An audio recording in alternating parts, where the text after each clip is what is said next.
Hi class, my name is Elizabeth Talburt and today I will be discussing Ludwig Prandtl and his contributions to aerodynamics.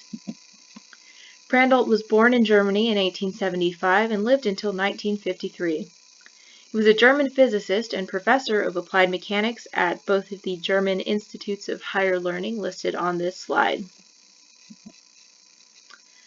Three of Prandtl's most notable contributions are listed on this slide and I will be discussing today.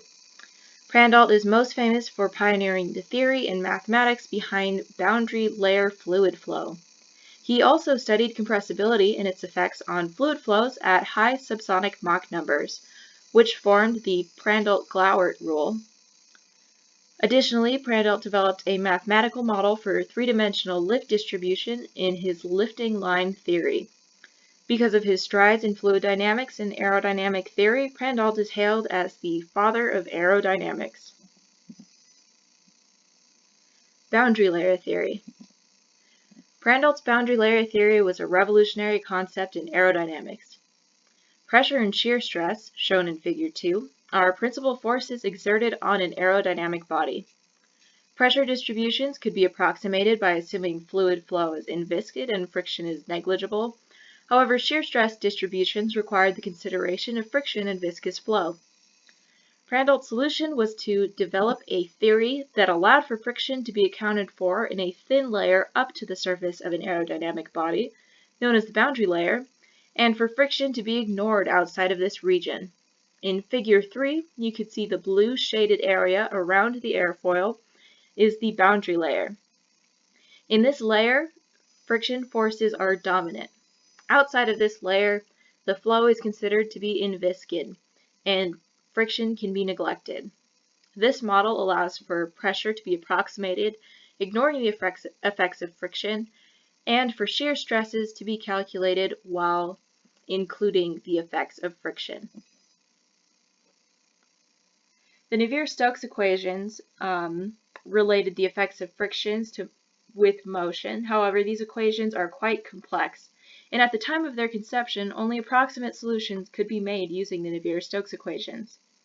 Additionally, the Navier-Stokes equations had no general analytical solution, but Prandtl's boundary layer theory affords the Navier-Stokes equations to be simplified.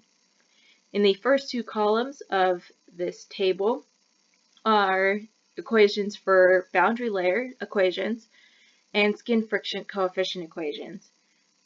These two sets of equations are actually simplifications of the Navier-Stokes equations. Skin friction drag can be related to skin friction coefficients, and shear stress as well can be related to skin friction coefficients. The Prandtl-Glauert rule.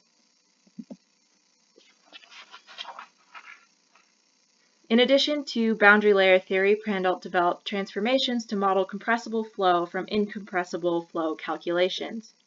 The Prandtl-Glauert rule allows for compressible flow to be solved for by using incompressible flow calculations, which are more simplified, by dividing by a correction factor. This equation is listed here on the slide, where Cp is the pressure coefficient of a compressible flow, and Cp0 is the pressure coefficient of an incompressible flow.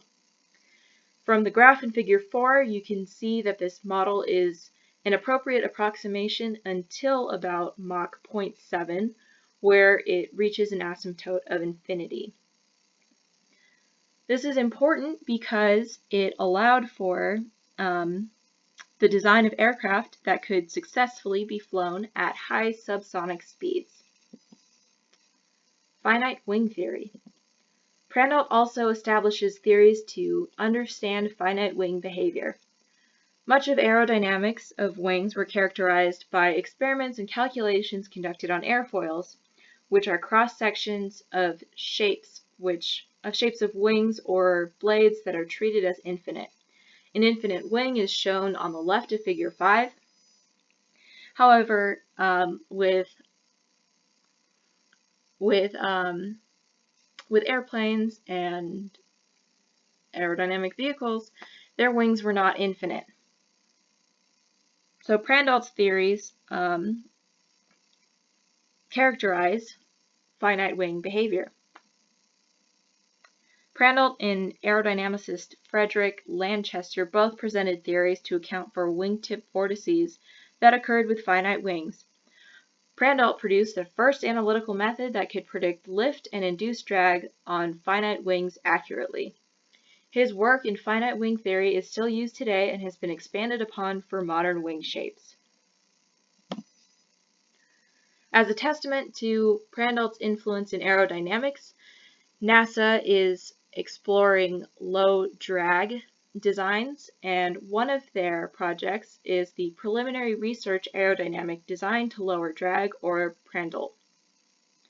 Many believe that Prandtl's contributions to aerodynamics, notably his boundary layer theory, should have been awarded the Nobel Prize.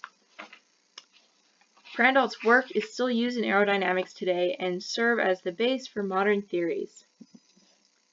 Thank you for listening to my presentation, and here are my references.